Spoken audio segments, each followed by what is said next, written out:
গতকালকে এই আপিলটা দায়ের করেছি হাইকোর্ট, বাংলাদেশ সুপ্রিম কোর্টের হাইকোর্ট বিভাগে, এবং এখানে ডক্টর ম্যাডাম জুবাইদা রহমান ওনাকে এবং হাজব্যান্ড মিস্টার তারেক রহমান ভাই মোবাইল নিয়ে একটু পিছান, এই যে ভাই মোবাইল নিয়ে একটু পিছান আপনি। ওনাকে এই মামলায় আরে ভাই পিছান, আরেকজন তো ঢুকলো।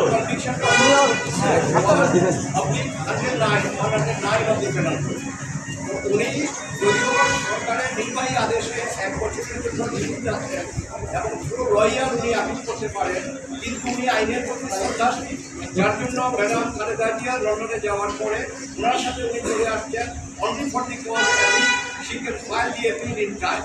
এবং মোবাইলটা সরান না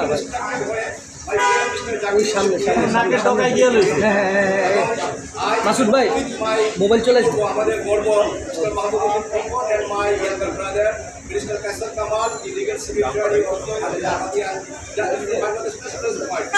আমরা এই আপিল গতকালকে দায়ের করে court was pleased to condone delay that is 587 গতকালকে কন্ডোন করার পরে এই আপিলটা সেকশনে গিয়েছে এবং সেখানে নাম্বার করেছে।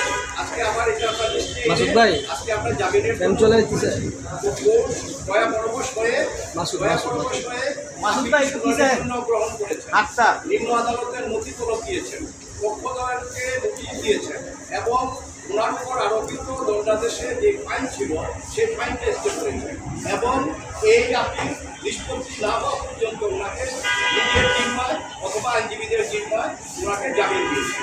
আমরা কোর্টের কাছে কৃতজ্ঞ এবং আমি এই জামিনের ব্যাপারটা ভোট করতে গিয়ে বা আপিলটা দায়ের করতে গিয়ে আমি যেটা দেখেছি সেটা হলো যে এটা দুর্নীতিমূলক একটা মামলা ওনার বিরুদ্ধে কেন, যে এখানে যারা তারেক রহমান সাহেবের বিরুদ্ধে যে অভিযোগ আনা হয়েছে সেটাও এই মামলা আইনগতভাবে প্রমাণ হয়নি, কারণ উনি জ্ঞাতসারে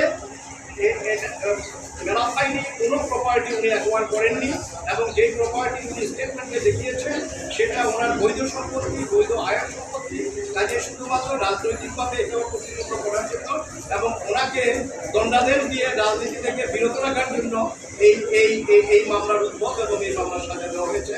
আমার বিশ্বাস যে আমরা পরিপূর্ণ হেয়ারিং যখন করতে পারবো, শুধু ডক্টর ম্যাডাম জুবাইদা রহমান না, তারেক রহমান সাহেবকে ইনশাআল্লাহ এই মামলা চালাতে করতে পারবো। ধন্যবাদ।